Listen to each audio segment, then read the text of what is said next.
Hello, everybody. Welcome to another episode of the Project Infinite podcast, the podcast covering the infinite and ever-expanding multiverse of fandom from movies, comics, TV shows, video games. We've got you covered. I'm Rob. I'm here, as always, with Court. And Court, it's beginning to feel a lot like Christmas. It's beginning to feel a lot like trailers. Yeah, for real. What we weren't expecting, but we got, because this week we're here to talk about the Guardians Holiday Special, the second Marvel Studios special presentation. Keep them coming. Keep them coming. Yeah, it's a little before Christmas, but man, this was really something. Yeah, all the gifts you can ask for. From Transformers to The Last of Us to Mario. Some surprising. We've had some ups, some downs. We've got more of the boys. Yeah, so we have a ton of trailers to talk about before we talk about the Guardians Holiday Special. So let's kick it off. So we got an official first trailer as well as some promotional images for The Last of Us. And boy, howdy, was this trailer just absolutely stunning to watch. Yeah, I think stunning is an understatement. I think this genuinely could be one of the best shows of next year. And it's all about your preparation and your execution. And it looks like all their preparation was taken seriously. We alluded to over and over again, having Neil Druckmann there, having him, be a big integral part of what you're doing. It makes the experience better. And we've seen that with Sandman, and now we're seeing it with The Last of Us too. So let's dive into this trailer a little bit. Looks incredible. It's funny to say it's a lot more fun, but it's a lot more, sad. And you can definitely, and I mean, is that not The Last of Us?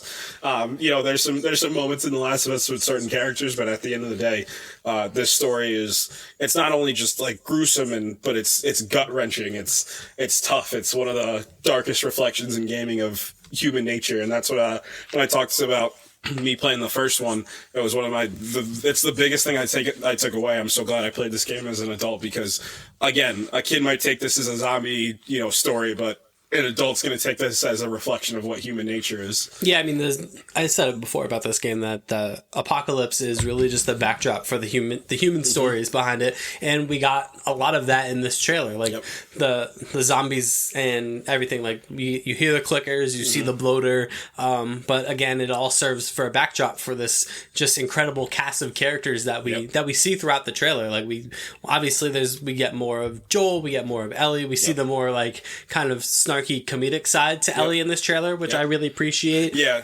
I think I told you this before we hopped on that. I think my biggest sell was I had a feeling when I knew it was Bella Ramsey, but this just sold me on why it was Bella Ramsey. And I mean, she's got there's two parts to it because Ashley Johnson is in the show and it's looking like that she's going to play her mother. Yep. And just Ashley Johnson looks quite a lot like Bella Ramsey, I think when they first got cast, a lot of people were confused, and I don't think it was anything against Bella Ramsey. They were like, well, Pedro Pascal gets that, grizzled look, Joel to him, but Bella Ramsey doesn't look like Ellie, but Bella Ramsey looks like Ashley Johnson. Yeah. So I think it's a great choice, and again, she showed off, that balance of, a girl throwing into being the most important person in the human race and like kind of how a child would deal with all those things. Yeah, I think in that trailer, I think we saw everybody as far as like the cast and the characters are concerned. We saw Bill, we saw Frank, we saw Henry and Sam, we saw David. Yep, we saw Marlene, who is obviously the same Merle Dandridge, the same actress who portrayed her in the game. We saw Tess. We saw Anna Torb's Tess. So like I said, I was very. Saw Sarah. Yep, we saw Sarah. Emotional damage is going to ensue. Like the first kind of glimpses we got of this trailer, like I was obviously excited for it, but this felt like the trailer that like you would show somebody that hasn't experienced the game and been like, no, this actually looks like a genuinely good TV show. Right. Like you're gonna get attached to this cast of characters very quickly, and so.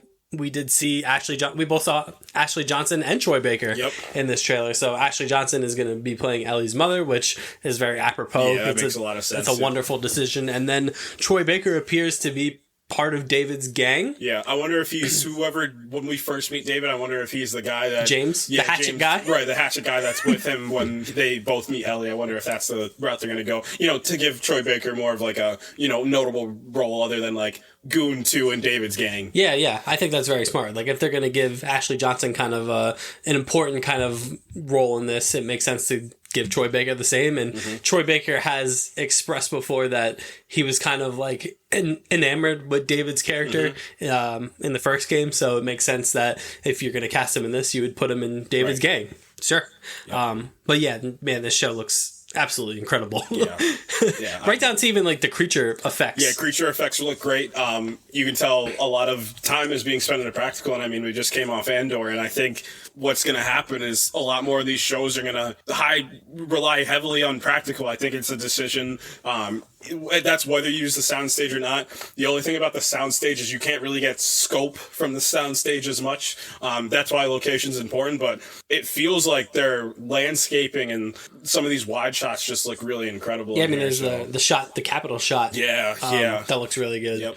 And, you know, it's also cool because it's nice that they're adapting this from a video game because you already have kind of like these memorable and striking visuals that you just have to basically translate to film. Right. So you have like the Capitol shot. I'm expecting that we're going to see like the big leaning building set piece probably from the first game. And then it even goes down to like the nest and like the mushroom spores that are kind of laid out. We saw that in this trailer too, and it's extremely well done. It feels like, you know, somebody one of the production designers like, can we just do this really? Like, we can just paint or do whatever we have to do to make it look like this and like lay it on the ground. You know, you could superimpose whatever you need to in post, but it just feels real, and it's like allegorical. Like the way it looks feels real, but like the story feels so genuine, like that. And this is the game or the show; it just feels so genuine. And I think these characters are going to be able to translate that just exquisitely. Yeah, and I mean, I said it when this was even first announced that it's very, you know, it's quite different from usual adaptations in the sense that like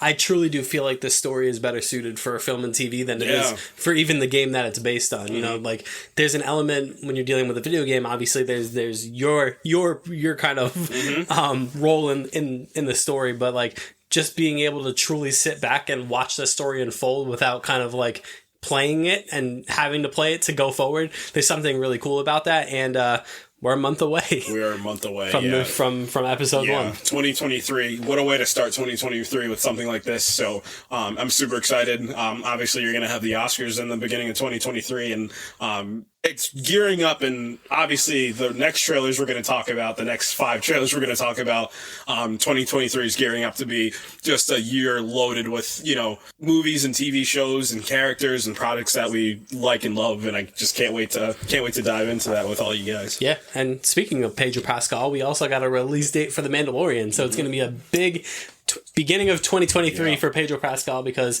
The Mandalorian will be running concurrently with The Last of Us as the first episode will be releasing on March 1st. He's the Jonathan Majors of TV. It invokes kind of Brolin's run that he had when Infinity War and Deadpool and there was something else that he was in around that time that had come out. But was he in a Coen's brother movie? I think so, yeah. Was he in I feel like Ballad of Buster Scruggs was before that. Yeah, I can't remember, but there was just a crazy run that Brolin went on. But Pedro Pascal is poised to own the first quarter at least of 2023 with The Last of Us and The Mandalorian. Jon Favreau has promised a bigger scope than we've gotten. More Mandalorians, more jetpacks.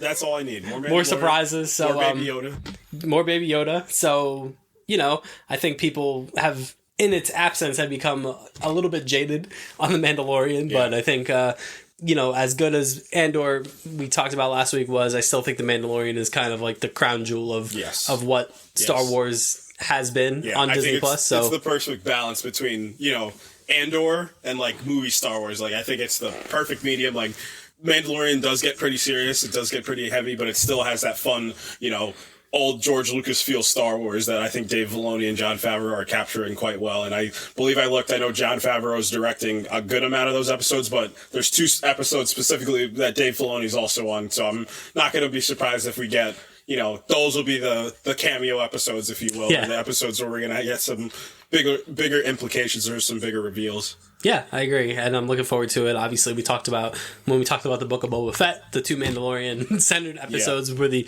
best episodes of that show, to the detriment of that show. But I think it's going to be great. I'm looking forward to the story of Season 3. Obviously, you know, kind of a strange decision to reunite the Mandalorian and Baby Yoda not on the in their show, Mandalorian. But we'll see how it we'll see how it works out. We're gonna get the war between the Mandalorians, essentially, so the civil war for Mandalore itself. I think it's gonna be good to, just straight up focus on, you got the high of high that you can have in the modern day Star Wars, in my opinion, with the return of Luke Skywalker, but I think we straight up focus on Bo-Katan and kind of Din Djarin and the head-to-head that they're going to go on. And I think it's going to be a real personal journey for him to see if he wants it. I think that's going to be what all this is about. Like, he has the claim, but does he really want this? Much like Jon Snow. A real Jon Snow situation. I don't want it. Developing. So, another couple trailers. So, we got an Indiana Jones trailer, finally. I can't wait to talk about this one. Indiana Jones and the Dial of Destiny, because, Indiana Jones loves his alliteration. Mm-hmm. So, Harrison Ford's back, obviously, as the titular Indiana Jones, and this looked like a really fun trailer. Yeah, so this movie's being helmed by James Mangold, and I guess James Mangold has found his niche and his bag, and that niche and bag is, you get the old sage of a franchise, and you get the old gunslinger or whip slinger or the claw bearer, and you send them off into the sunset. And I mean, what a great choice. I mean, if you needed an audition tape, you just go show them Logan, and obviously Disney was probably like, yeah, this is the guy that we're going to use. But I can feel Harrison Ford's passion. I can feel that he wants to be here. He wants to finish this out correct. And it just took me back, like, to, the first time you watch Raiders, because obviously I wasn't alive to see Raiders in theaters, unfortunately, but the first time you watch Raiders, there's just it's that mystery, wonder, and adventure piece that we always talk about that could be lacking in a lot of modern day cinema. Like, I felt it again, especially when John Williams' score kicked in the back half of the trailer. I was like, it's back. Like, I feel that. You feel that with Top Gun Maverick. You feel that with this. Like, I'm going to talk about it when we get to the Guardians. Like, it's a feeling that, and same thing with Avatar: Way to the Water, there's this feeling that you can't put your finger on it, but you're invested and you're ready to dive back into why you love these characters. Even if it's something that's subconscious you can't talk about, there's just something that's going to get you in the seat to watch this. Yeah, and it looks really kind of just fun and unique. We got Indiana Jones riding a horse in a subway. We got a little bit of de-aged Harrison Ford. Looks good. Looks really good. Yeah, and I don't even think that's the finished product yet. Yeah, so that looks really good. So it's going to be kind of this. You're right. It's going to be exactly what Logan was. Maybe not on the quite the dramatic scale as Logan, right, but it's going to serve as kind of this living kind of tribute to this character, which is essentially what Logan was, and that's what I'm anticipating from this Indiana Jones Indiana Jones movie. Surprising amount of Harrison Ford doing things. Yeah, he's mobile, and I guess that was one of the big questions, and that's still the big question for him playing Thunderbolt Ross in the MCU, and I don't think there should be, any gripes, especially if they might do some de-aging. Maybe he's going to spend a lot of time as a Hulk, so they just need to, superimpose his face onto something, but he does look like he's active, and I really appreciate that too. And like I said, I think he's really dedicated to this and wants to see this character sent off right. Yeah, and I love the kind of timelessness of Indiana Jones. Yep. Like, it obviously takes place in a set period, but it also feels like it could take place in any period. Right. A YouTuber or a TikToker, they made such an incredible point, and it stuck with me. Indiana Jones kind of feels like the American James Bond. Like, he feels like the agent sent on a mission to do the thing across the world, that you need something done by this time or the world could end. Like, Indiana Jones genuinely does kind of feel like that. I thought that was an incredible point. So, and then again, just showing off Harrison Ford's charisma. This man there's a reason, and we talked about it in the 80s episode, why he was, I think we both picked him as like our 80s action hero. Like, there's a reason for that. And I think he's still showing off that even in his 80s that he still can pull it off. Yeah, agreed. Speaking of beloved things from the 90s, so we got a Transformers trailer. Yes. Transformers Rise of the Beasts, obviously an adaptation of Beast Wars, and it looks pretty good. Yeah, I think this new age Transformers is really catching their stride, and I think you gotta kind of... Because they're focusing on the Transformers? And not Michael Bay. Yeah, it's a decision that sounds funny in conversation, but it's true. I think Bumblebee worked a lot. And I mean, you get somebody with charisma like Haley Steinfeld, it usually works, and Haley Steinfeld is still like at the top. She's one of the most sought after stars in the world right now, especially in the acting realm. But I mean, something like this, it's a new piece. I'm not truthfully too much into the Transformers lore outside of the movies. Don't know too much about Transformers. I'd love to learn. I'm probably going to go on a rabbit hole before this movie comes out to learn about all these things. But it just looks like some cool Transformers fun. is that all we can ask for? Like, I feel like this is like a Godzilla vs. Kong level of fun where, like, I'm going to have to suspend a bunch of disbelief, and that's fine. Like, I can take all that. Yeah, I mean, this is really, honestly, what this type of movie and, like, what Bumblebee did was what people wanted from Transformers movies from the beginning, which is, like, the human characters can be there, but the real focus is the Transformers. Yeah. There's, like, this weird aura around those Bay Transformers movies, too. Like, I don't know what it is. There's something like felt like satire almost was like layered, especially the later ones. Yeah, like through all those. But I think they're starting to understand like kind of what the formula for these are, with still getting a little creative and having a little bit of fun too. So I'm pretty excited to see this. Kind of want to see the Beast in action. They were moving cool. That last frames in this trailer, man, pretty cool. Well, that's the thing. I mean, kind of what made people kind of back on board with Transformers in a way was the Transformers War for Cybertron kind of series of games, because they're like, yeah, more of this, like Transformers doing Transformer things, fighting each other, big scale fights. And obviously Beast Wars is kind of one of those niche kind of beloved things from the 90s that, for the longest time people have wanted to see adapted into a live action film, and we're finally getting that. We're getting the Maximals, the Terracons, all that stuff. Ron Perlman. We're getting Ron Perlman as opposite Peter Cullen. Yeah. So we're getting Peter Dinklage. Yeah, Peter Dinklage. Scourge, I believe. Yep. And villain. Yep, we have Michelle Yeoh is in this. Yes, Pete Davidson. Pete Davidson is in this. Yep. So it's Is Pete Davidson playing? He's playing Mirage. Okay, cool. Yeah, he's playing Anthony Ramos's main car person. Cool. Nice. Yeah, so I wonder if Dylan O'Brien's going to come back as Bumblebee. I doubt it though. Another June release. Another June. Yeah, June is stacked. June is absolutely stacked. So I guess we can just jump right into the next piece of news before we hit another trailer. Is The Flash getting moved up? But I genuinely, how about that? Yeah, I genuinely think that whole June schedule, it's gonna get shifted. There's no way all those movies are keeping in June. I think that's seven major releases. Yeah, all in June. Who's gonna blink? Transformers Transformers. I don't think is gonna Transformers is gonna blink. You think Indy's gonna blink? Nope. I genuinely think it's gonna be Spider-Verse is gonna be the one.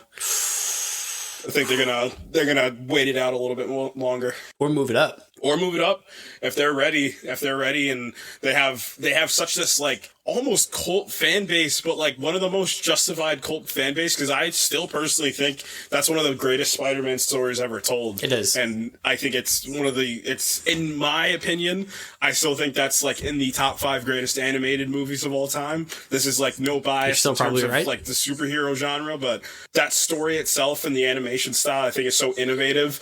And then you're genuinely bringing a comic book to life. I think that's, it's unmatched. I mean, it was what Pixar did. Again, like this, you want to talk about like revolutionizing? Pixar revolutionized animation. Into the Spider-Verse just did it again in the modern age. They just redid kind of the way we think about animation, and I think it's going to be something that kind of stays for a while. I know Kid Cudi just had his movie on Netflix where he used that same animation style, so I think that might be the baseline going forward. And we're getting a Spider-Verse trailer next week. Yes. So that'll be fun. Before we power on through some more trailers, we did get some casting news for Daredevil Born Again, a trio of casting. So Michael Gandolfini, obviously the son of the late great James Gandolfini, has been cast in what is being dubbed a major role for Daredevil Born Again. And then Margarita Leviviva? Sure. Sorry. Man, it's a lot of V's in this. Yeah. And Sandrine Holt have been cast also as potential love interests. Yeah. So that Charlie Cox isn't a spring chicken no more. Yeah. He's doing Netflix shows now.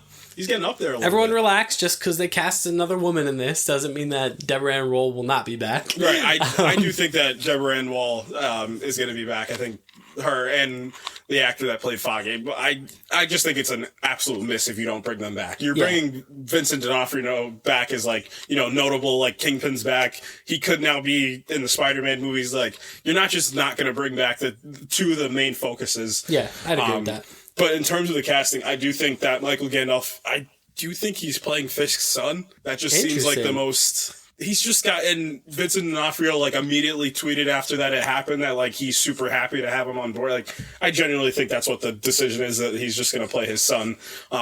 Cool. Yeah. There you go. That's fun. 18 episodes. You gotta fill it with something. 18 episodes? 18 episodes, though? That's a lot of episodes. That's a lot of episodes. Yeah, Disney Plus is in its bag. I wonder if these episodes are going to be half-hour long. I hope not.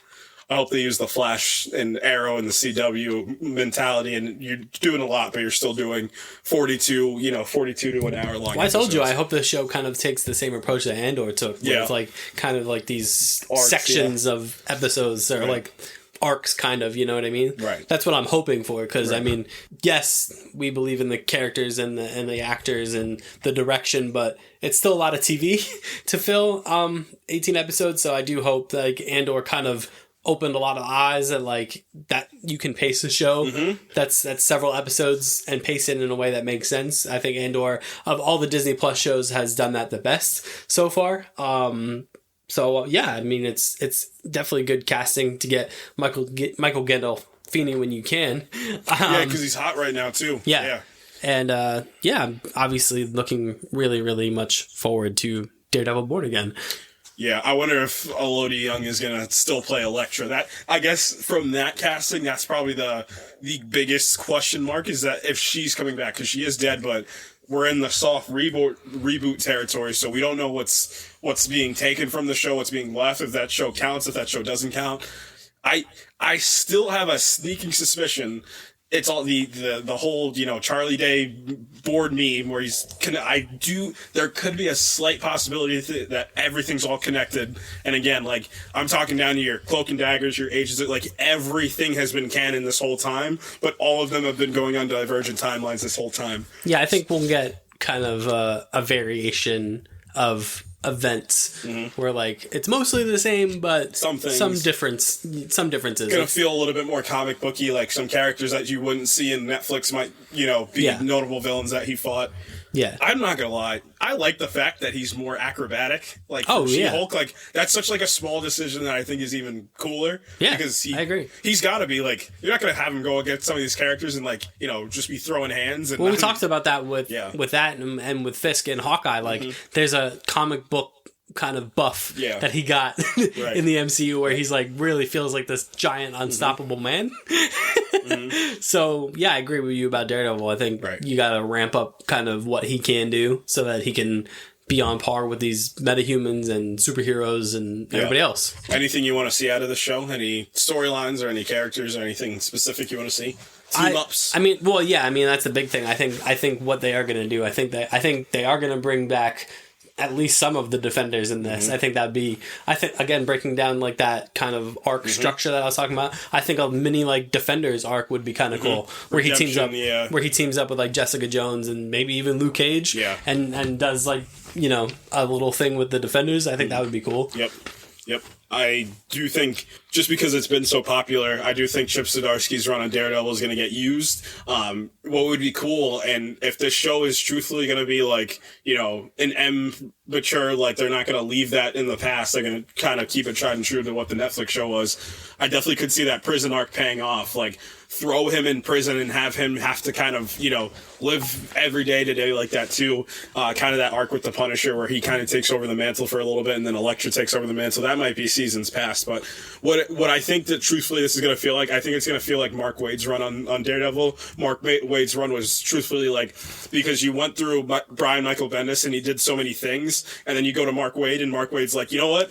We're going to kind of, we're going to kind of go back to basics, like, of what Daredevil is. So I do think it's going to be like that. Like, this is still a comic book show, so it's going to get a little bit more gravitas from what the Netflix show was, but it's going to be, simplicities, and then it's going to get more complex over time. I do think The Hand's going to have much bigger impact, because I think if we did get a season 4, because it kind of bounces, like, season 1 was street crimes with elements. Season 2 was The Hand, with elements of the other thing, and then season 3 was street crime again, and then I think season 4 would have been, more hand focused. So I think we're gonna maybe bounce back and forth between that too. But that's such a rich character and first world problems to have of picking and choosing what you can do. He's somebody made the point that might be one of the most sought after characters to write in the comic book community. Like, you think about the writers that Frank Frank Miller, Chip Zdarsky in the modern age is an all-star. Brian Michael Bendis, one of the most sought-after writers of all time. Mark Waid, like, you're talking about the absolute heavy hitters of comic writers that have worked on him, so they have so much that they can pull from. Yeah, and that's always, it's an embarrassment of riches. Yeah. You know, when you're talking about adaptations and you can pull and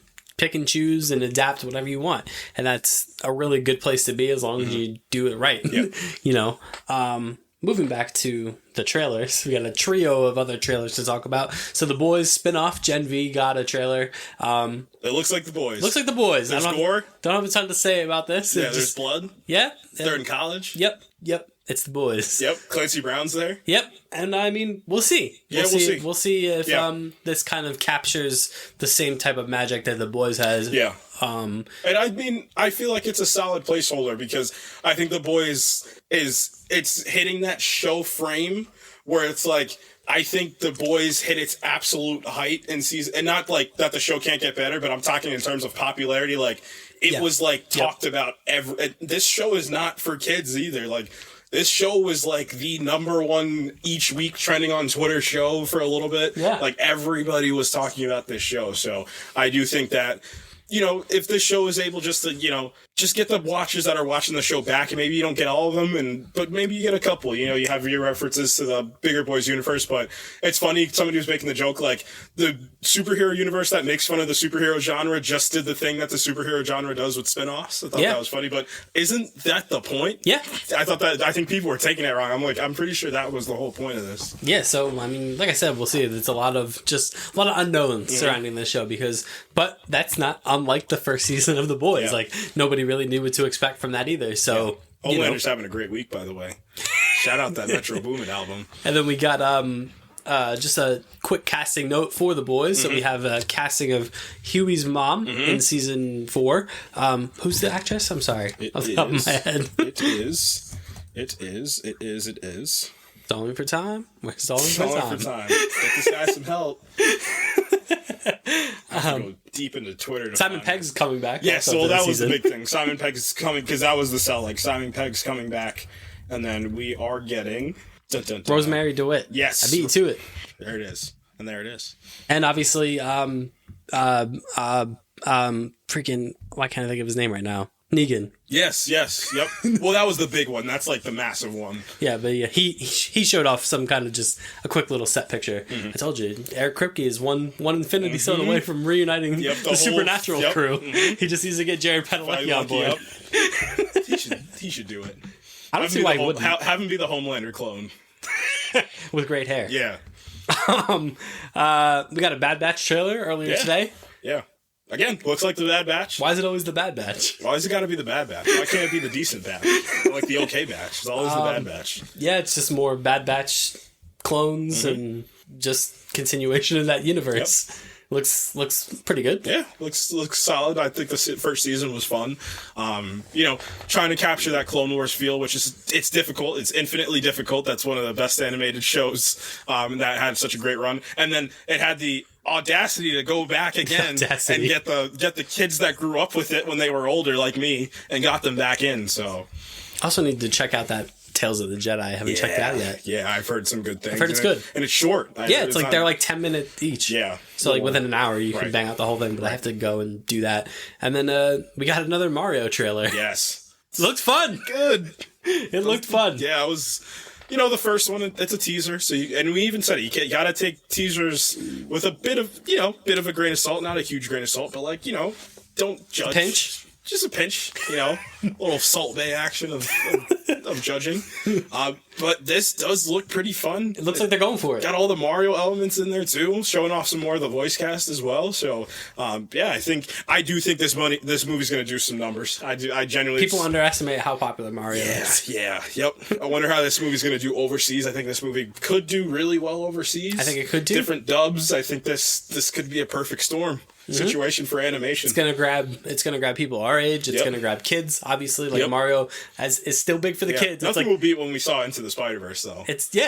We were probably the only adults in there. They didn't know yet. It's the Star Wars thing, right? It's like you got to remember, like they're not making these things for us. Like Mario is still a mascot of the. That's why I love Dave Filoni. Mario's still a mascot of the children. Like they've been making Mario games for like 40 years now. So, Yeah, I mean, I think it looks fun. I think that I'm glad that they're committing to the Mario-ness. It's what I liked a whole bunch about the second Sonic movie in particular, but the first one did this too. But even this is doing it even more so in the sense that like this is taking place completely within the confines of the Mario universe. Like there's no human characters at all, at least unless they're saving them for the end. But it doesn't feel like that there's going to be any human element to this. It's going to be all Mario. We got some great kind of callbacks and things to other games like Super Smash Brothers kind of got a look with the scene Super with him Smash and Donkey Kong. A little bit of obviously Mario Kart was the big, the big stinger. There was a little Super Mario Galaxy action. Yeah. What's your favorite Mario content? Like, what's your favorite thing that they've ever done? Or most nostalgic, I should say. I'm privy to the Super Mario N64 game, Super Mario World. N64. Yeah. I made you myself a bit, but that's one of my favorite Mario games. I'm going to de-age myself like Indy in a second for my answer. But honestly, also that's just because after the N64, I kind of fell off with Nintendo consoles. I never had a GameCube. I had a Wii briefly. I just got a Switch last year, so I've kind of really. Should I get a Switch? I like the Switch. Yeah, it's fun. Christmas is coming up. It is. I've kind of all like the big Nintendo things I've kind of missed. Like I missed the boat completely on Breath of the Wild. I don't have a fondness for like modern day Mario the way a lot of people do. So I go back to like the old like Mario Karts and like I said, the Super Mario on the N64 is probably where my bread and butter lies. Yeah. I was a massive Wii kid. I did the opposite. You did do the opposite. In fact, you may have aged me more. I had the Wii, and with this Wii, we got Super Mario Galaxy, and the amount of hours I put into that game is it was astronomical. Like, I think, you know what? Now that I'm thinking about that in hindsight, like, in terms of my love for, like, these big open world stories and, like, these expansive, like, multiversal or, like, these journeys, like, there's a reason, like, Interstellar is my favorite movie. Like, I think Super Mario Galaxy subconsciously might have supplanted that self in me of, like, in terms of gaming, like, going on these just grand adventures with, like, this notable character. So I really love that game, too. There's one star I'm missing from that game and I've never gotten it. So I don't know what but that game was, like, everything to me when I was a kid, so. Shout out Nintendo for making protagonists that don't say much. Yeah. That are plumbers? Yeah.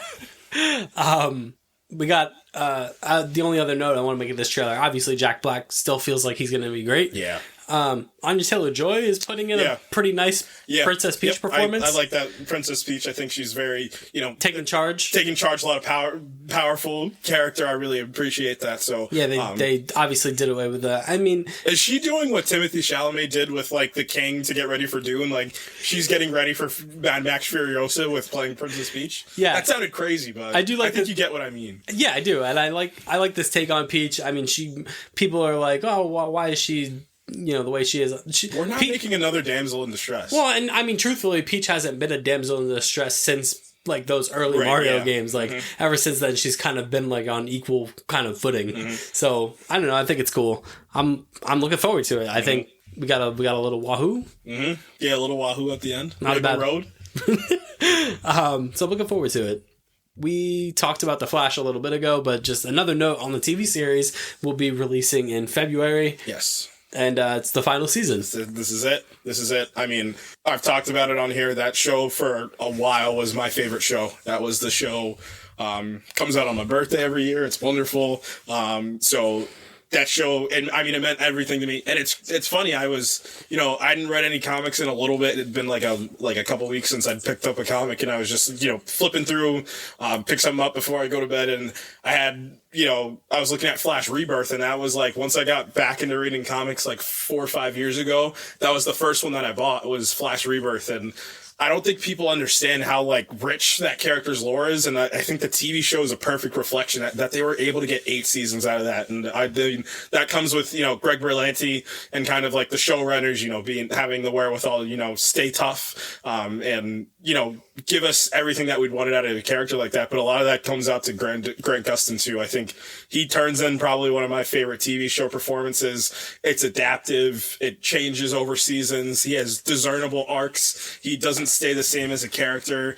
He makes bad decisions, which I love about your protagonist. Like, he does all the things you want your protagonist to do. So thank you so much to Grant Gustin, giving me my favorite TV show for a while. And it's gonna be weird not having the Flash out. Yeah. For better, it's like a marriage, for better or for worse. There were a lot of for worse, but the stranglehold that season 1 had, and then leading into season 2, it was strong. It was strong, and it gave a lot of credibility to the Arrowverse too. Yeah, I totally agree. I mean, it's gonna be, he was really represented kind of like the definitive version of the Flash for a really long time, and even in the wake of whenever this movie decides to come out, I still don't think that's going to change. Like, I don't think Ezra Miller is transcendent enough. I haven't seen it yet. Yeah. As far as like Ezra Miller being kind of the definitive version of the Flash, like Grant Gustin put in just an incredible performance over not just 8 seasons of the Flash, but appearances in Arrow, appearances. A lot of the crossovers were very Barry Allen centered. Yeah, not only like, the Flash, the Flash, it was physically like Barry Allen himself was like the main focus. I mean,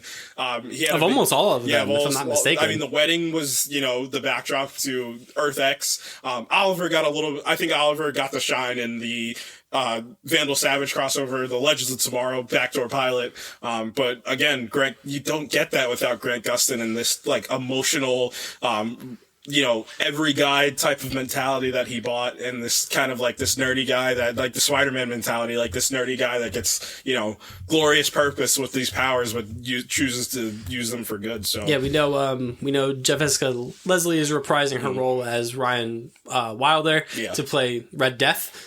Not quite sure if that's going to be the main villain. And I don't think it's going to last for too long. I think they're going to get it back.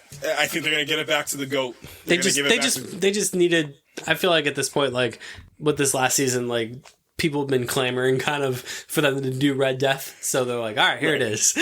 We're doing it. And I think this is going to end with him versus Tom Cavanaugh. There's no other way you can end this. You've ended like 5 of the 8 seasons on it. You might as well do it again. Where did that bring you? Yeah, back to me. Yeah. I think Tom Cavanaugh, if I'm not mistaken, is directing a couple episodes of this last season. So I do think that it's just I do think the very end of this show is going to be the Flash rebirth, the Flash rebirth. Or Flash, I can't remember what it was, but it's the idea that Barry is the lightning bolt that came back and hit him during the particle accelerator. Like, I think that Grant Gustin, like, Flash is going to give his life, and then, like, he's going to turn into pure energy, and then it's going to get caught in the Speed Force, and the Speed Force is going to spit it out, so it's like a continuous loop. Like, he's always going to get to that point, and he's going to be the lightning bolt that creates him every time. Yeah, I think that'd be a perfect kind of send-off. We talked about Arrow's final season, how that was a really great send-off for that character. I think they're gonna really zone in, and obviously it's been a very long time since the last season ended, so it feels like they're taking a little bit of time and attention to dedicate to this final season. Favorite Flash moment?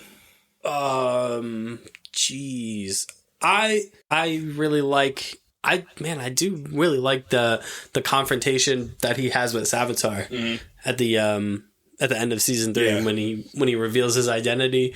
When they kind of reveal their identities to each other. English jargon to use a roundabout to tell him that he really was the future Flash. That was, in my opinion, some of the best acting that he had done. Like, that moment is so palpable in the way, like, when he figures it out and then he confronts Savitar, and you feel like the emotion behind everything he says, like he's so angry and he's so, and then resentful. And then the big reveal when Savitar unsuits himself, and he's the kind of scarred version of Barry Allen, I thought is really cool. I mean, there's a bunch of those moments in seasons 1 through 3 that you could pick from. Yeah. I think I'd have to probably go with all of that crossover at the end of season 1, right before, they go into it's the penultimate episode, and Oliver pays his debt back to Barry, or I forget if it's the other way around, whatever the case may be. Yeah. It's great. You get the first big, like, a team up with Firestorm, him in the air. Like, it was just the fact that Oliver showed up, and I'm like, what is Stephen Amell doing here in an episode of The Flash in season 1? Yeah. And you knew that show was on to something special with that. Yeah. And it showed off how powerful powerful and how methodical that the Reverse Flash was, Eobard Thawne, played by Tom Cavanaugh. So I think that's it's one of the best moments of that show. But I mean, it goes down to that show's super emotional too. That scene in season 2. Anytime his mom's involved, some tears might be flowing. So yeah, I agree. Can't wait to talk about that show at length. Oh yeah, me too. It's gonna be great. So before we talk about the Guardians Holiday Special, there's one trailer that we have yet to talk about, and it is the Guardians of the Galaxy Volume 3 trailer. We finally got it. And I mean, just watching this trailer, it's just such a wonderful reminder. As it's, the Holiday Special is a great companion piece to this, but just how good these characters are when in the hands of James Gunn. Yeah. And I mean, if this movie is even passably good, I think it'll be better than that. But even if it's just passably good, I think for me it'll probably end up supplanting the Captain America trilogy as the best MCU trilogy. That's fair. I mean, obviously, what you want to look for is if this movie is what the rumors are and how good this movie possibly is from test screenings, all that stuff, that it's going to be Captain America 1 versus Guardians of the Galaxy 2 is going to be the battle. And I think Guardians of the Galaxy 2 is better. Yeah, I agree. But, I mean, we always talk about that. Who cares at the end of the day? Right. Let's just talk about what is. And what is in this trailer is James Gunn understanding, family and understanding, a progression of family and, the ins and outs and, how to put characters in places where they can react emotionally to certain things. I think one thing that I really love about his character work, and it's funny, I just watched the Suicide Squad last night, just on a whim. I didn't even think it. The first one? The second. Wow, come on, man. So I'm watching the Suicide Squad, and it's just these small moments that he has in there, and he just has such a handle on whatever it might be, the craziest, most outlandish things could be happening, but he's always has this handle and this humanity. There's always this piece of humanity and family that he always comes back to, and then this is the best version of it. So I think this is an incredible swan song to have at Marvel before he goes over to DC. He's pulling a Jack Kirby. Yeah. Going from, he's the modern day Jack Kirby. He really is. That's a great point. It's funny because Jack Kirby, was doing some writing, some drawing, and then he took a little bit of a elevated position James Gunn's doing the same thing. He was directing, and now he's taking an elevated position at DC. So we can't outrun the past. We can only relive it. So yeah, this trailer. This movie's gonna break me. I know it. This feels movie's gonna be emotionally heavy-handed. Bradley Cooper seems to probably gonna put up one of the better performances in the MCU, and he's physically not even in the movie. It feels like. Yeah. But that just shows how much Rocket's changed and how much these characters have changed over time. Yeah, I mean that's ultimately what you want a great trilogy to do, is build off the back of everything that came before it and make these characters feel like they really care about each other and just kind of, like you said, reconciling with their pasts and their presents and their futures. And obviously the musical moments are great in the trailer. The humor is still there, obviously, mostly lived through Drax, as has become the norm in this trilogy of films. And then, as we're going to talk about with the holiday special, I feel like Mantis is primed for kind of an elevated role. Gamora, we see Gamora not physically with them, but in the poster image that was released, she's with them in the poster. Mm-hmm. So obviously that's going to be kind of another kind of narrative thread that they're going to have to tie in, is reuniting Gamora with the Guardians and, seeing if, it is quite a difficult trick to pull off. They kind of have to rebuild the Gamora-Peter relationship in one movie. But who do you trust more? Exactly. James going to do it, because it's going to be interesting, because she's not 20 whatever Gamora. This is 2014 Gamora. Yeah, she hasn't seen and experienced, all the adventures. Right. And she probably looks at him still as the stupid Terran, but this is this man that she fell in love with, but she doesn't feel that anymore. I think that's going to be emotionally heartbreaking, but I mean, all across the board. I mean, you see Lila from the comics, Rocket's girlfriend, kind of coming into the fold in this movie. Obviously the Mantis, and we're going to talk about the thing that happened in the Guardians holiday special that we can't say just yet, but that's going to have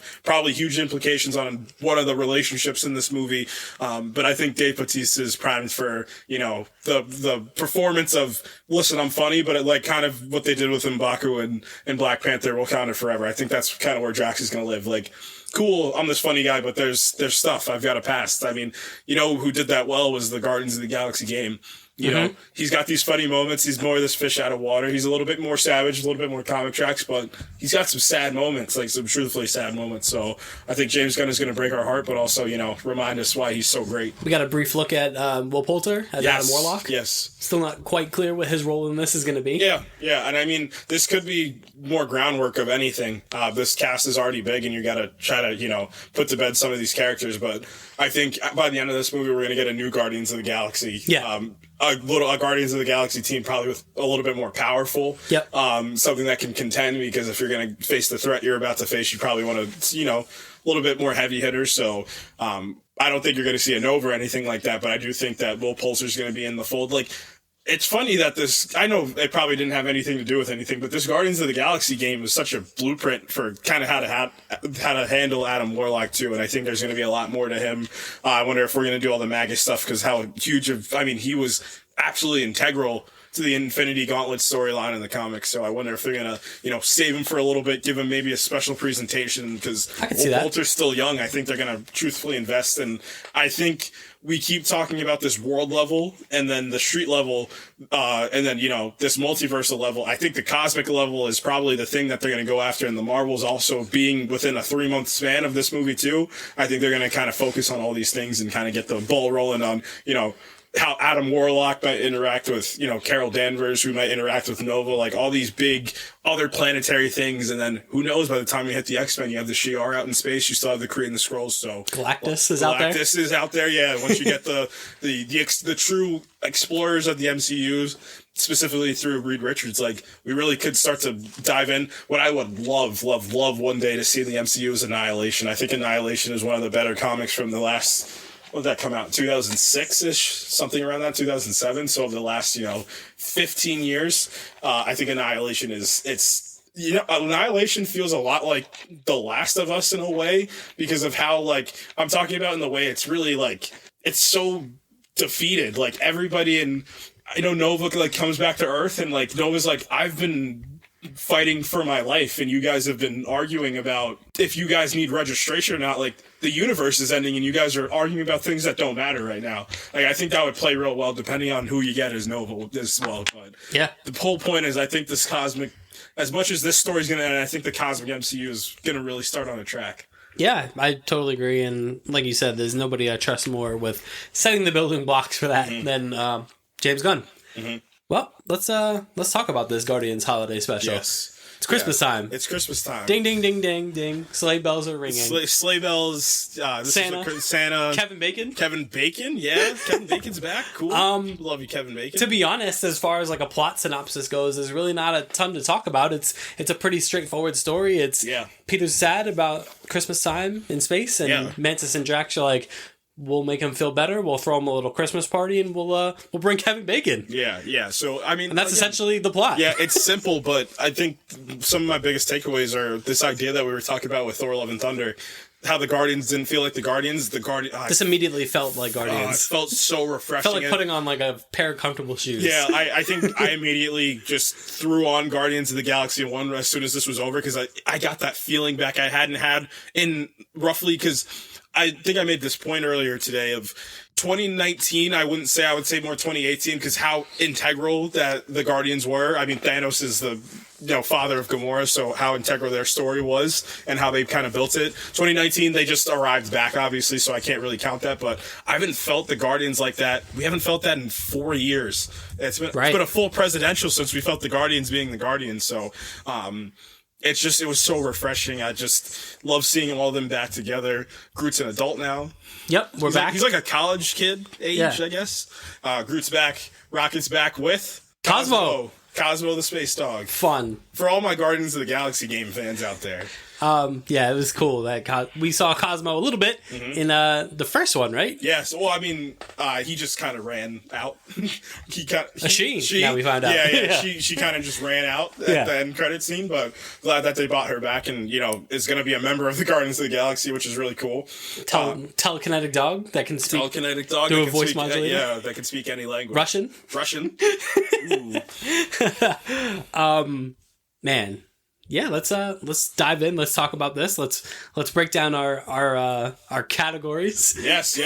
I mean, before we start, the background behind this was I think James Gunn talked about how he loved the Star Wars.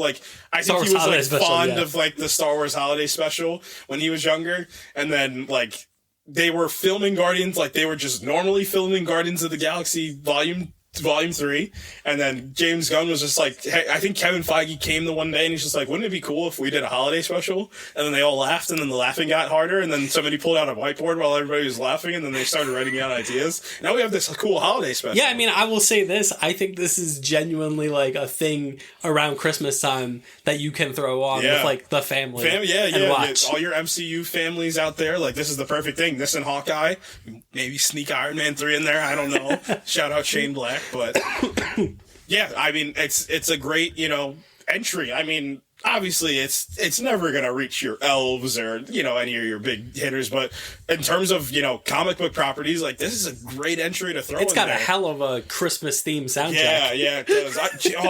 Like I said, I was watching the Suicide Squad. James Gunn's music library and music bind is incredible. It's the definition of enhancing through your music and not kind of overpowering, but just enhancing the narrative through it. This still holds true to that same thing. All the picks that he made are great. Yeah. So Cosmo's there. But like you said, Peter's sad. And it's nothing that's ever said, but he's got to be sad over Gamora. He just lost the love of his life. You gained everything back. You gained your life back. You got bought back. You beat Thanos, but you lost the one thing that meant the most to you. And it's Christmas. And he hasn't been on Earth for Christmas since he was 8? He hasn't been on Earth in, 27 years, something like that from the first Guardians. And this is 10? 12 years later, something like that. So he's in his early 40s or something like that, if my math's correct. He hasn't experienced Christmas or anything like that. So he's probably this is all very foreign to me. Or it's all, I know this, but I just don't really care much for it. I'm worried about other things. So the rest of the Guardians, mostly the ragtag Guardians, spearheaded by Mantis and Drax, decide we're gonna try and make Peter feel better. We're gonna do an Earth Christmas. Yeah. But here, Why does Mantis want to do this so bad?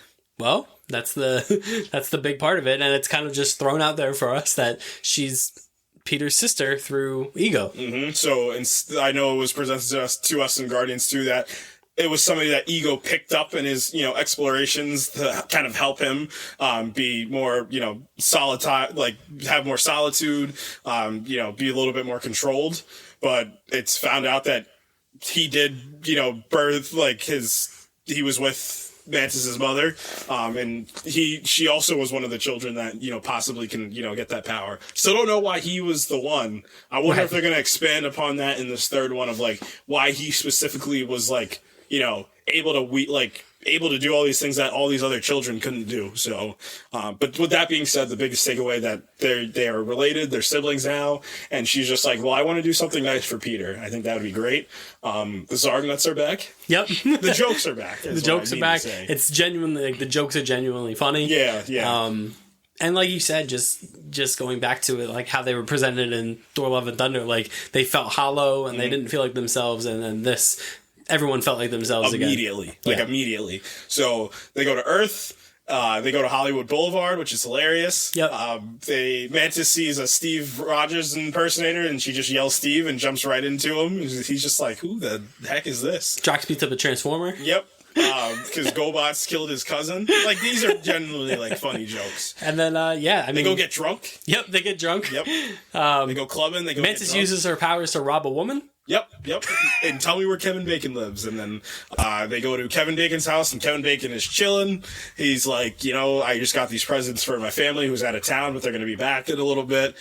Chilling, eating a little snack. And lo and behold, 2 aliens show up outside your door and just So I guess my question, do people know who they are or no? No. Doesn't seem that way. Scott, I think Ant-Man 3 briefly is going to probably touch on a bunch of this, like what people know and what people don't know. That's kind of in the MCU what I want to know. Like, what do people know? What do people don't know? Like, do people know, like, who Star-Lord is? Because he was at the battle, like, the Endgame battle, but he was not on Earth, so how would they know? But, like, somebody, like... But then... I mean, Miss Marvel probably is a good benchmark for this because didn't Miss Marvel have like a whole place dedicated to the Guardians of the Galaxy? Mm-hmm. So how do these people not know who they are? I guess it depends. And I mean, they were also. I guess the point is they were also on Hollywood Boulevard, so they probably thought they were just impersonators too. And it's one of those like celebrity disassociation things. Like when they're right in front of you, you wouldn't believe that it's actually them. Mm-hmm. So especially if you're like a Kevin Bacon, like. Kevin Bacon doesn't give a crap who the Avengers are. No. You know what I mean? So I think I didn't know that Footloose is, canon in the MCU. Yeah. And Kevin Bacon is also canon in the MCU. Yes. So yeah, there's a chase, they abduct Kevin Bacon, and then they find out he's just an actor. Yeah, and it's their most hated thing. He's an actor. We hate actors. Oh, I love it. It's so meta, it hurts. Actors are always pieces of crap. They're like, be a hero, Kevin Bacon. He's like, I'm not a hero. So Mantis uses her powers, and she's like, pretend not to suck, Kevin Bacon. They get back there. Peter's still sad, and they throw this very nice kind of Christmas sequence for him that I maintain should have just been the gift. You didn't need to get Kevin Bacon. You could have just done what you did. They reveal Kevin Bacon, and Peter's not too happy about it because it's human trafficking. It's not okay. So Kevin Bacon's ready to go, and then Kraglin, the emotional heart of the Guardians of the Galaxy. Out of nowhere. Explains to Kevin Bacon why Peter looks up to him so much. I really like this. And again, it's like, you're fast-paced, these otherworldly stories, but at the end of the day, this is what you're focusing on, and this is your entry point for us. He's like, Kevin Bacon, you saved a whole town through dance, and Peter took that motivation and saved the galaxy with through dance. So then Kevin Bacon has a change of heart. He goes back. He gives Peter the Christmas that he wants, and then and then Mantis and Peter have a nice little chat. Musical number before that. Kevin Bacon singing. I'm not stepping on that because that's going to be one of my categories. No. Oh no! And Mantis, reveals to Peter that they're related. Peter's elated by this, and then to all good Christmases and good night and all that. And it was really great. Again, these special presentations, the two that we've gotten have both been spectacular. Both Werewolf by Night and this. Right. Yeah. I really enjoy them. It's the perfect shot again. We keep harping home, but it's the idea of of comic one shots. It makes so much sense. Like, just have a singular story in one book. Here you go. And that's it. You get this story you can hold on to. You get some cool homages to things. You get some setup for maybe some other things. But at the end of the day, you're just selling a short story where you don't need to prolong anything. We don't need this 6-episode to 9-episode arc. You can just, 40 to an hour. Just give us what you want to, just give us the thing you want to give us. So you don't need to kind of go in depth until you get to other projects with these characters. Yeah, so I really enjoyed this a lot. So let's kick off some categories here. Yes. I think I wanted to start with just because it's Guardians, obviously. So your favorite musical moment? Yes. I'm going to have to say the opening. Okay. The opening one was cool. I forget what that band's called. It's like the old 97. Old 97s. So a real band, which was pretty cool. Because the lead singer does like the arm twist thing. And I love the crowd engagement in there too. Again, this is this meta thing that the Guardians are going about. This genuinely does feel like a cheesy Christmas special, but with the grandiose nature of being a Guardians of the Galaxy mini movie or a superhero mini blockbuster movie on top of that. I think that's really cool. Yeah. But that musical number, it also immediately throws you into what your expectation for this whole thing is going to be too, which I think is really well done. Yeah.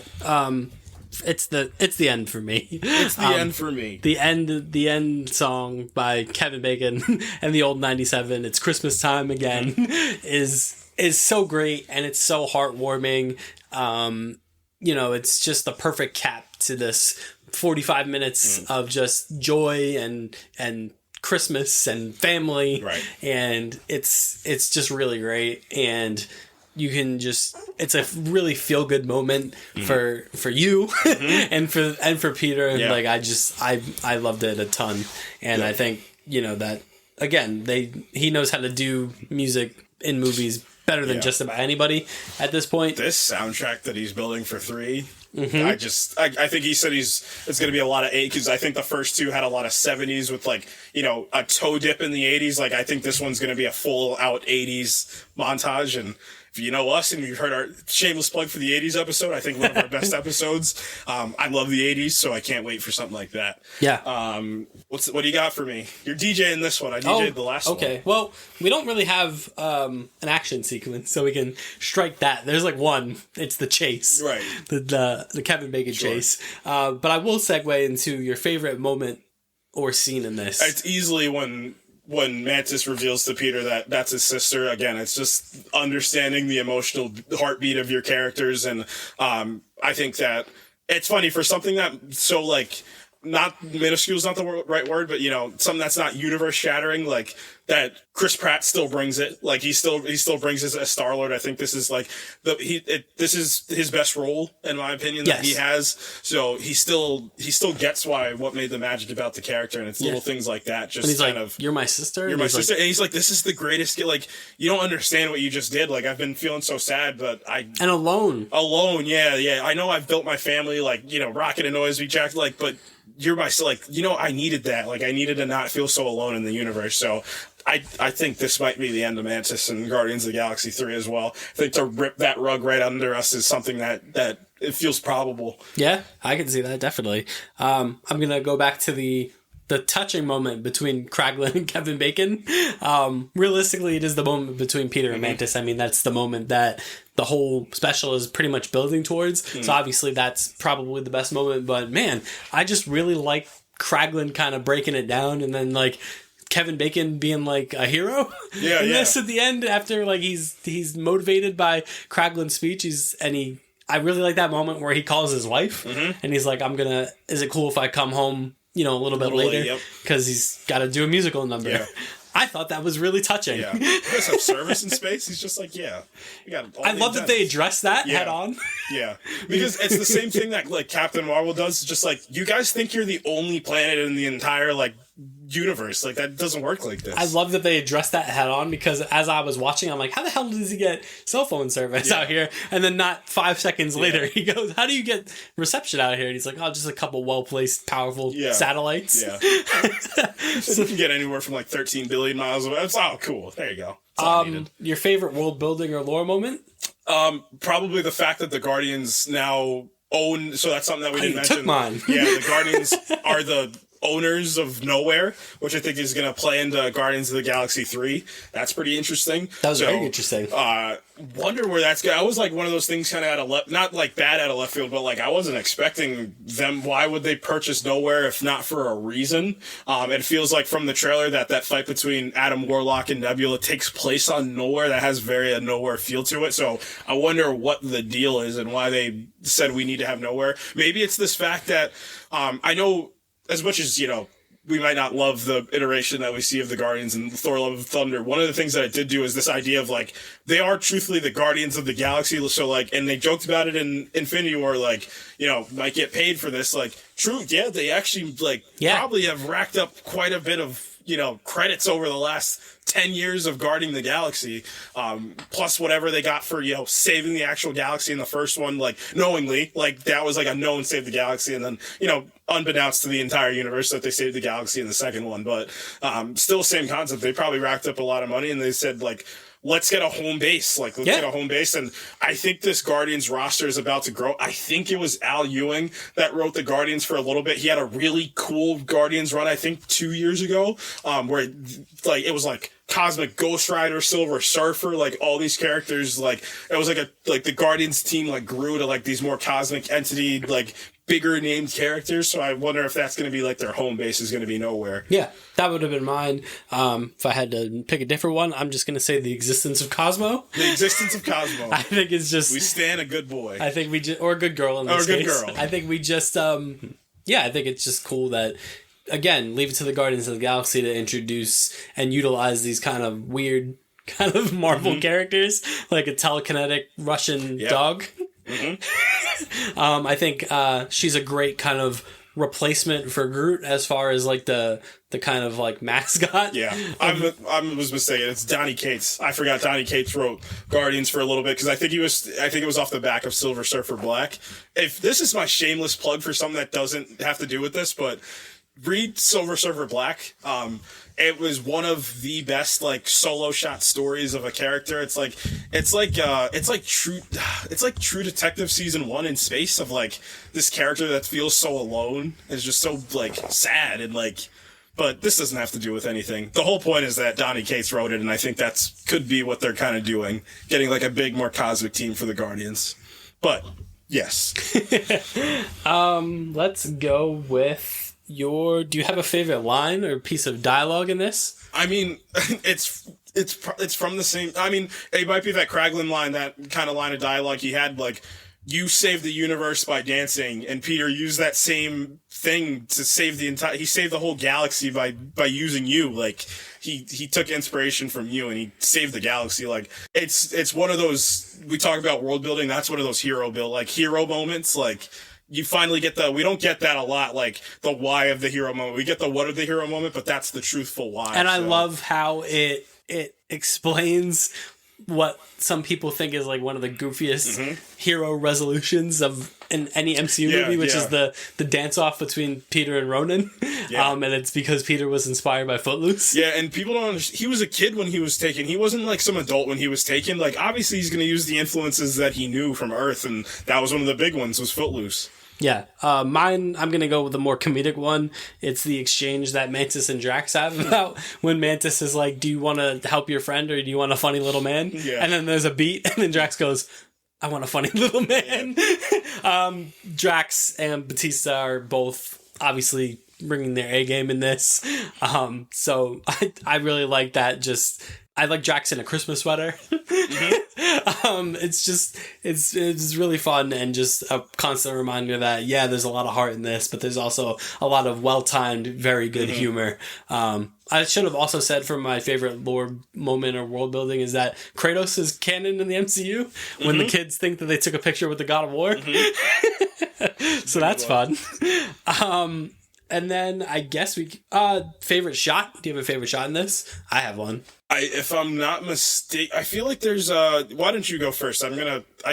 There's one that's like cloudy in my head that I just know that I loved, but I couldn't think of why I loved it. Yeah, mine is when Peter walks out the door to the that's the Winter Wonderland. That's great.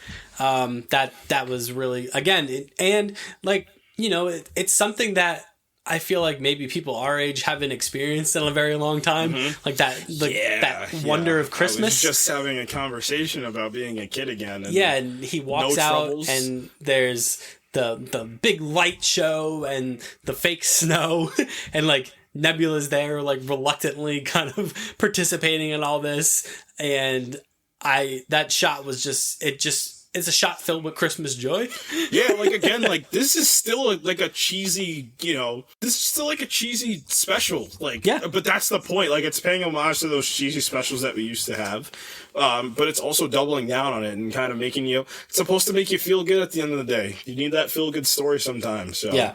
I think I'll probably double down and say the same thing. I think it's the best one in this whole thing. And it captures the magic. Like, you have these, comedic moments and all. National Lampoon, Home Alone, Elf, all these huge Christmas movies. But at the end of the day, there's, like, little beats and pieces of, like, that feeling that you had as a kid. Again, when we've picked our favorite shots of these things that we talk about, it's always the shots that not just look great but also invoke a feeling. Well, that's what I think the philosophy of cinematography is. Yeah, I agree. I think people misconstrue what people think cinematography is a pretty shot. That's not, like, it's supposed to be like an emotion invoking thing. Like, how does this make you feel? Yeah. Like, it's more of a philosophy based thing than actually, like, it's like a science philosophy amalgamation. Yeah. Versus, like, the angle of this was cool. Yeah. And then I guess we'll finish off, as we often do, with our character moments and character performances and all that. So we'll say our favorite character in this. Mantis. I think it's Mantis. I think she she's getting up to the point of like, you know, a little bit more credibility. Obviously, I think her comedic timing is great. I think she's fitting in well as like, she's not this fish out of water. I mean, again, like this Guardians of the Galaxy game is stuck in my head. Like, I think they understand like what Mantis is. Like, she's kind of like this weird, like, not know it all, but like knows a lot of things, but doesn't know how to apply some of those things into real world situations. She's just endearing, I think, is the best word to use about her. So I think Mantis, and then it's just this idea of like, you know, again, like this holiday, you know, feeling of like, I just want to give my brother a good Christmas. That's it. That's what this is what the story is about, is a sister wants to give her brother a good Christmas, and that's it. My favorite character in this is Kevin Bacon. Kevin Bacon, yep, that's great. Kevin Bacon as Kevin Bacon. I think he's, again, it's just this really, it could have been played as just like this cameo thing, but like he ends up being like this really emotional core of this story. Again, I double back to, you know, the conversation with Kraglin, and he calls his wife and he says, I have some friends that I have to teach about Christmas. Like, and, you know, it's just a really great use of taking an actor and making him play himself, but also not himself. Yeah, right. So I think Kevin Bacon is my favorite character in this. And puts on a hell of a performance at the end. Too. Yeah. And then the last one is our favorite performance, and I would assume yours is Palm Clementif. Yeah. I think because it is for me also. Yeah, if I were to give like a dark horse, I think it would be Chris Pratt himself. I think. I agree. I just don't think he's in it enough. Sure. And I mean, cool. He's not in it enough, but when he's in it, he makes it count. And I think, you know what? I'll pull the wool from over your eyes. I think I will pick Chris Pratt in moments, because I think whatever the lead into Guardians 3, like this is the perfect prelude of what we're about to get. So I'm using some forward thinking to pick this one, but I think he's dynamite. And again, if he's the leader of these creatures and these people, he truthfully gets like not only Star-Lord and Peter Quill, but Chris Pratt gets it. Yeah. I'm going with Palm Clementif. Yeah. This is her show for all intents and purposes. This is the Mantis show essentially. Which I don't think is an accident leading into Guardians 3. I think James Gunn in particular wanted to really spend some more time with this character because obviously we get to spend some time with her in Guardians 2, and then she doesn't do a ton in Infinity War, and then obviously next to nothing in Endgame. Yep. So I think, it was a point that they needed to kind of introduce us to her really kind of for the first time, because she was kind of like a companion to Ego, and doing a lot of Ego exposition in Guardians 2. So I think this is the first time we really got to see the character of Mantis in full force, and Palm Clementif rose to the occasion. Yep. I think she carried this special in a magnificent way. She hit all the heartfelt moments. She hit all the comedic moments, which she's been good at since she came into the series. And this was her show. I mean, she absolutely nailed it. She proved that hopefully, in Guardians 3, she'll kind of have an expanded role. Yep. I was really not blown away because she's great, but it was very cool that she kind of took like the main character role in this. And she was like the driving force behind the entire story. Yeah. Essentially. Yep. So, that's the Guardian special. Any final thoughts? No, I enjoyed it. I think, like we said, this is a perfect thing to throw on around the holidays with your friends and family, especially if you're a superhero fan, Marvel fan. Like, this is the perfect entry. You don't have to sit through the 6-episode event of Hawkeye, which you still could, but I think this is just a better throw on Christmas Day. You're opening presents. You open up that Marvel shirt or that Marvel... Play the Kevin Bacon song. And this is the perfect thing to throw on there. So I think this is a great prelude, like a great little entry piece, a little prologue to what Guardians of the Galaxy 3, and I think I truthfully from the bottom of my heart think we're about to see something special from Guardians of the Galaxy 3 in terms of the MCU. I agree with you. I totally agree. I think this is going to be, again, it feels like they, for whatever reason, have saved these kind of big ones. Yeah, Ant-Man for now. Black Panther, like whatever complaints you had about Phase 4, I think are going to be kind of on the movie level, are going to be like the characters that you were seeing before. I think they're finally going to get there. And I think there's going to be some significant reshuffling. Yeah, sure. Especially with Bob Iger back in charge of Disney. Yeah. I mean, he was kind of the one of the founding fathers of the MCU. You know what I mean? Yep. And that timing's interesting that the MCU's about to get on this, full steam ahead to your next, massive event, which we think about it in like the terms of the in-universe, but like the actual real world, like there's like real world like we're not talking about just some movies you throw out. We're talking about this billion upon billion of dollar like corporation of like Hollywood and like the movie going. The single biggest movie making thing ever. Yeah, like this is what we're kind of dealing with. So like there's a reason Bob Iger's there, and you're probably going to go into another one where these movies, if you're pulling these characters out, Spider-Man No Way Home makes $1 billion in the pandemic. Like, you're pulling these characters from people's childhoods, their past. Like, you might be able to catch another $1 billion and make one of the biggest movies ever. And by all accounts, I mean, Bob Chapek was just not in touch with a lot of things, not just on the Marvel side, but just Disney in general that, seems to be alleviated now that Bob Iger's back. A lot of people feel kind of... There was this sigh of relief when Bob Iger came back. And then there was kind of like this edict that was rumored that Marvel is now going to focus on quality over quantity, which we both agree, I think, is a good move. Particularly off the back of Wakanda Forever, which we both maintain is a really spectacular movie. So I think between Quantumania and this Guardians movie, I think it's going to be a really special next few months. Yep, I think for Marvel. I think we're going to get a revitalization for the Marvels. I think they're going to inject that feeling I think we both had for Miss Marvel and the kind of that wonder of what they're going to do with Monica Rambeau. And then I think they're going to do kind of a revamp and a character, not complete overall for Brie Larson, because don't care. Still think that Brie Larson's a great actress. She's an award-winning actress.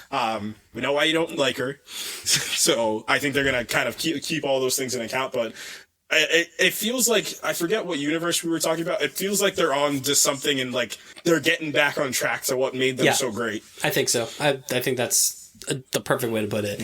And that's the Guardians holiday special. What have you been up to? Working. Hell yeah, man. It's holiday season, my friends. What have I been doing?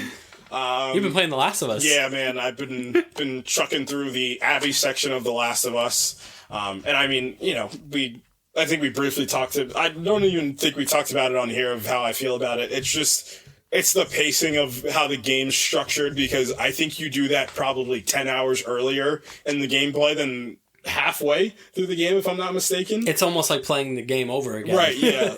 Yeah, it's quite jarring. Right, because let's compare this to Red Dead Redemption 2. So Red Dead, you're with Arthur, you're with Dutch, and you go on the mission, and that could be the end of the game. If that was a game that came out 5 years, the length, that was probably the game. Yeah. And then you land in Puerto Rico and you're like, okay, but I'm still with Arthur. I'm still with my point of view character. And now I'm going on this super personal journey. I just got sick. All these things are happening.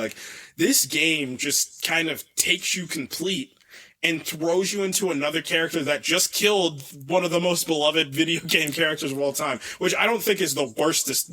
I don't agree that this is one of the worst decisions in gaming history to kill Joel that some people think. But I think it's all about sympathy, right? If this is your main villain, and that's a cool perspective in game. Imagine you're playing God of War and you switch perspectives to Thor or something, you know what I mean? That would be interesting. You play as Thor for a little bit instead.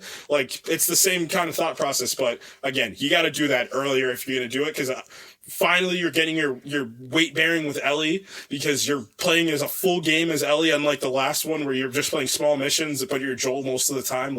You're Ellie, she's an adult now. She's got her own relationships, her own problems that she has to deal with. She just lost Joel. Cool. I'm getting in the throes. I'm updating my skill tree, and then I'm Abby. And you're basically starting over. I'm basically starting over, yeah. And that's how I was. I was like, oh, well, surely this Abby section will be shorter. Right. No, it's not. No, it's you just doing the 3 days again. Yeah.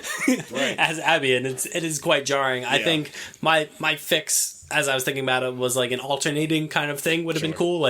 Day 1 Ellie, day 1 Abby, day 2 Ellie, and done it that way. Yep. Because it is very jarring and kind of... There is some narratively interesting things that happen with Abby, but it just, by the time you get to her, the Ellie section finishes in such a high place. Yeah, yep. I was like ready. Like I'm like already up. Like I'm like fine. Like I'm Elliot. I'm like grooving in Seattle. And then it just decelerates. Right. Yeah. So yep, been playing the live, but still, it's still The Last of Us. That gameplay is glorious. I think it's if that's the blueprint for what this show's about to be, we're in for a special treat. But the other thing that I did was I finally finished Barry on HBO Max. This is Court's TV show / film corner.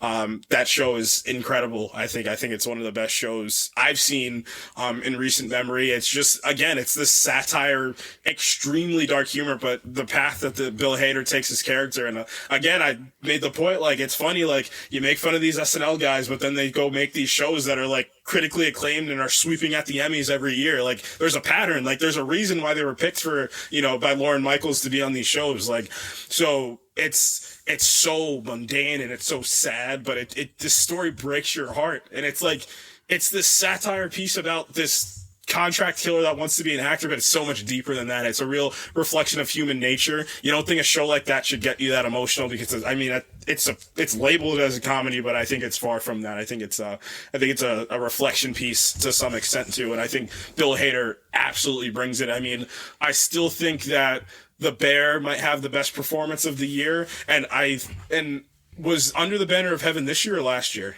This year. So, I mean, Andrew Garfield also has a good claim for, or it might have been last year because he was up for an Emmy. Yeah, right. He was up for an Emmy for that. Yep. So, last year was the year of Andrew Garfield, right? Yeah. But I do think that this year, that Bill Hader might have a solid claim for the best actor at the Emmys this year. I think him and Adam Scott are going to battle for that. I think Adam Scott from Severance. So, I saw Adam Scott at a Knicks game. I saw him. You hung out with him? Nope. Saw him like 100 yards away, but I saw him, which is cool.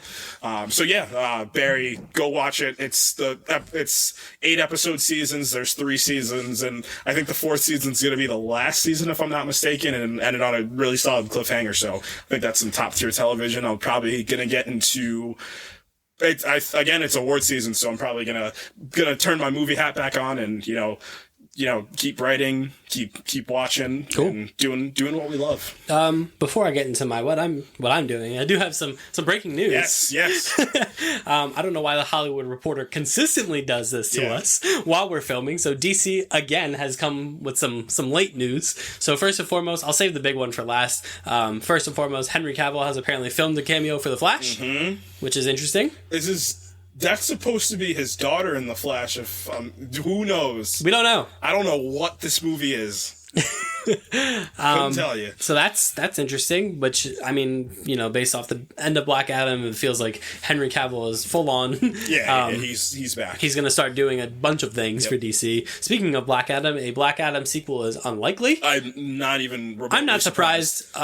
Because I think this is just phrasing at work. Because I believe that the Black Adam sequel is going to be in the form of the third Shazam film. Yeah, it's just going to be Shazam versus Black Adam. They're going to Civil War it or Batman versus Superman. Yeah. It's simple as that. So I don't think that is as splashy a headline as it seems. Sure. I was never expecting a tried and true sequel to Black Adam. I was expecting the next time we saw him to be fighting Shazam. Yeah. So maybe Henry Cavill mixed into that fold. Yeah. In that DC animated short. And then the third bit of news is the really big one, which is Wonder Woman 3 is now done. It's not happening. Patty Jenkins had submitted a script and treatment to James Gunn and Peter Safran, and they just said, it's not what we're looking for. Yeah. Which is, wow. I don't know what's going on in Patty Jenkins' life. I kind of feel bad because she got deaded that Star Wars project, and I know that project. And that project meant a lot for her because her father was a fighter pilot, if I'm not mistaken. And that's a massive. I mean, that's probably the second biggest franchise in this franchise. And I was really looking forward to kind of a space Top Gun. Space Top Gun. Yeah, I'll take it. And then obviously your Wonder Woman character, that first one being so special to so many people, so many women too, which I think is super important. And then the franchise just being gone essentially. Yeah, and them saying it's not you, it's me. It's did not fit in within their unfolding plans. So interesting. I don't think Gal Gadot's done though. I don't think so either. Yeah, but it's seeming like Patty Jenkins is done, and I guess I'll just say thank you for what you were able to do on the first Wonder Woman movie specifically. Spectacular, yeah. It's really spectacular. Yeah. So that was a trio of, once again, it's our apparently a recurring segment where we break DC news right at the end of the podcast. yeah, what was I doing? I was on a Star Wars high last week because we talked about Andor, and I've been in between games right now, so I decided to throw Jedi Fallen Order on. I did too. And play that game again from start to finish, and it's so fun. I love that game. It's so good. Much. Yeah, it's far and away the best lightsaber-based combat in any game. I know people have fond memories of The Force Unleashed, but that game is goofy. My Wii nostalgia continues. I got the lightsaber, like the full light up. You click the button on, the lightsaber goes on. Yeah. So I was Star Killer, just breaking stuff in my living room, which is great. I just don't like that. It feels like you're swinging a lightsaber and it feels like you're hitting a guy with a bat. There's no like. Let me live my dream, man. And Star Killer is just like a goofy, absurdly powerful character. Whereas again, we've talked about the Fallen Order framing a lot. It feels like you got your powers, you feel like you're this cool Jedi, and then Darth Vader shows up at the end, and you can't do anything. Suns you, yeah. And I also love to go further. Like, I love how that game, like, you're building, but like as you're building, like the emotional like damage doubles down. Like it's like a backhanded slap. Like cool, like. You got a high five, but you got slapped on the way out because, like, cool, you got this power, but you have to relive the most traumatizing moments in your life by getting the power. Like, it's just such an insane way to frame a game. And I think, Cameron Monaghan's performance behind that is really powerful. And I think we need more live action stories like that too. I still think, as much as we love the Mandalorian, think about the reaction that we got when Luke Skywalker came back. Like, I think we're in the desperate need for, we keep talking about it, like a brand new, no Skywalker, new age Star Wars story with like, where you can build some characters and build, like, have the kids now grow up with a new Jedi. And like, give the kids now, like, what Luke Skywalker and what Mark Hamill was in the 80s. Like, give kids now that same thing. And I think, obviously, it's something that takes place in between 3 and 4, but it's still like that. Like, I still think it captures all those things. Yeah, it's great. The gameplay is great. My only gripe with it, of course, is the reverse navigation. Yeah, man, Zepho killed me. I know Kashyyyk is tough, but I feel like Kashyyyk at least like it's linear. Yeah, and at least you're like dropping like the whole time, if that makes sense. Like, you're going, you get up to the Ninth Sister and then you just immediately go back down. But like Zepho is like, you're up, you're daunting. Down, you're in a base, and I think it's also right because you're like, it's technology and then it's like not technology and it's like you're exploring a crashed clone ship. Right, like there's just so much that you get in there. And then obviously, I mean, not to step on it, but we are going to get a first look at Jedi Survivor next week. Yes. Which will be our topic next week. We're going to recap the Game Awards. Yes. Because Court couldn't be bothered to play God of War Ragnarok. I couldn't be bothered. I tried. And then this Abby chick from The Last of Us 2 just killed my mood. So I had to see it through. So yeah, we're going to recap the Game Awards full of all the reveals and things that were shown and who's going to win Elden Ring or God of War Ragnarok for Game of the Year. Or Stray. Stray can pull off the Stray Stan? Stray can pull off the upset. Yeah, that's an all-time upset of Stray wins. So we'll talk about that. We'll do a little preview for Avatar: Way of the Water. Yes, because that will also be out next week. Yeah, the early reviews are just calling this like could be potentially like the best movie that's come out, and that is saying something with the two of the movies that came out, and I'm alluding to Morbius. Yeah. Nope. Obviously, I'm alluding to Top Gun Maverick and Everything Everywhere All at Once being like, generational talents, if I'm to use like sports terms for those movies. Like, people are saying that this movie could potentially be that, make a lot of money, but at the end of the day, just be a truthfully great experience at the theater. Don't bet against James Gunn, or James Cameron. Like, that's been like James Gunn. Or James Gunn. Yep. Yeah. But that's been like the theme of the last 2 days of like, don't bet against James Cameron. Like, you guys must have forgot that this man got these blue aliens to be the talking point of the entire year of the end of 2009 and 2010. Also, not for nothing, but directed two of the highest grossing films of all time. Yep. So, these early screenings are like, this is usually like early screenings are like, this movie's good. We caught that heavy with Black Adam was like a really recent example of like it getting really. But like these for Avatar are like, this movie's transcendent. Yeah. This is an experience that I haven't felt in a theater Like, but we talked about that. We Yeah. talked about that with the first one. That that feeling that you can't quite explain. yeah. But you know it when you're watching the movie. Yep. Like you're part of something special. Yep.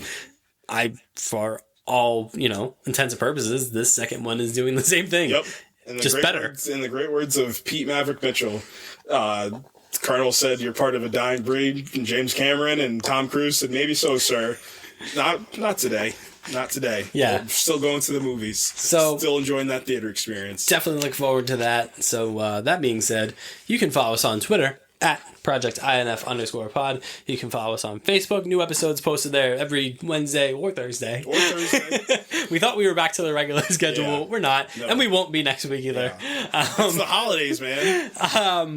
You can follow us on Instagram at the Project Infinite Pod. Thank you. And like I said, next week we're going to talk Game Awards. We're going to talk a little preview for Avatar. So from me... Little Spider-Verse. That's right. So from me... Careful. From the Kevin Bacon of the podcast... I can enjoy it. I can dig it. You will see you next week for some Game Awards, and I'm excited to talk about that. And what other celebrities do you think exist in the MCU? Because I think he used half of the Suicide Squad characters as John Cena's a real person. Yeah. Margot Robbie's a real person. What other celebrity would you like to want to see show up in the MCU? Samuel L. Jackson. Oh, that would be... because, Nick Fury's, this person that's not supposed to be public, so, the fact that Samuel L. Jackson would exist, I would love Morgan Freeman in there. I think Morgan Freeman would be a great person just to throw as, an actual real-life person. That's just... If he was, 15 years younger, he would have been a great The Watcher. Oh, Morgan Freeman would have been... if they did The Watcher, when the MCU started, and, they were all right, cool, we're starting with Iron Man, but we're also just going to have this guy that's chronicling this whole thing. That would have been an insane post-credit sequence. Just a guy in a billionaire in an iron suit that fights his, dad's friend. And then the post-credit scene is, here's the Watcher. Yeah. That's how the MCU would have failed. Yeah. Yep. Yeah, the Watcher versus Iron Man. With that cool battle armor. Yeah. But in the great words of the true and tried Watcher, we gotta go, man. Yeah, we gotta... Yeah, I remember that bit when he said that. Yeah. I love the Batman. Surprise cameo from Jeffrey Wright in The Last of Us Part 2 as well. Yeah. I was just is this my favorite actor, Jeffrey Wright? Is this whiteboard legend of the Project Infinite podcast, Jeffrey Wright? This is incredible.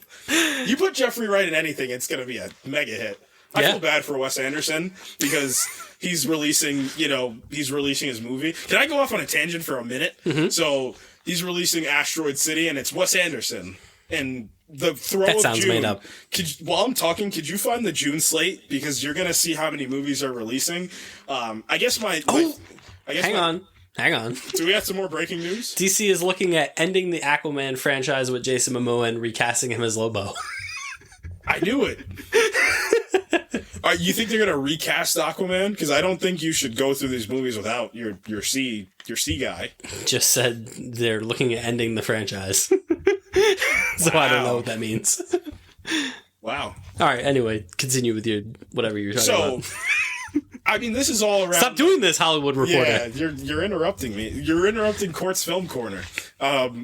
Basically, I wanted to go see The Fabelmans, but I have to go an hour away to see The Fabelmans. And it's crazy. Like I told you, we're living in a day and age where a superhero movie comes out and a Steven Spielberg movie comes out and the superhero movie is the one that makes 700 to $1 billion. And the Steven Spielberg movie is a selected release because you can't release it because it's going to get a loss. It's only going to make 40, 50 million. Mm-hmm. Times have changed, man. It's crazy.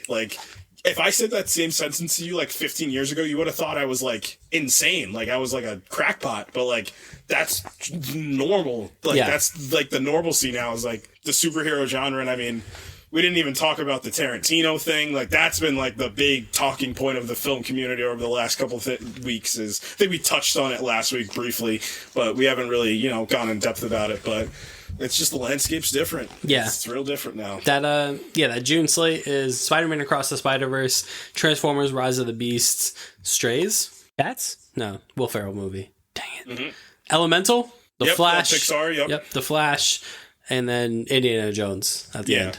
So in that, an Oscar-winning director is making a movie in that, and it's not going to be the movie that people are going to see. People are going to go see those movies, and it's very much different than what it used to be. So, just takes you back a little bit. This flash synopsis on this website says, an aspiring athlete is exposed to heavy water fumes, which gives him the ability to move at incredible speeds. Is that not Jay Garrick's backstory? That's Jay Garrick's backstory. It's like, 'cause he gets... Movie Insider, I don't think you got the synopsis right. Jay Garrick gonna be in this movie? Grant Gustin is Jay Garrick? That would be kind of cool. That would be kind of cool. I'm still holding. I think Grant Gustin's gonna be in this movie. I think he is too. I think he's gonna do the reverse, and he's gonna do what some would say I'm the reverse. I do think he's gonna be in this movie. Yeah, me too.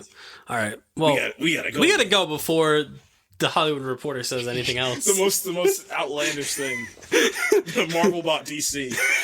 No, Hollywood Reporter. We don't have the time for this. Oh no, the Batman 2's been canceled.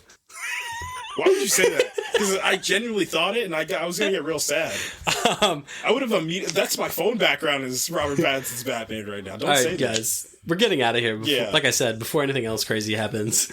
We'll see you next week for the Game Awards and for a little Avatar talk. Until then, goodbye. Peace.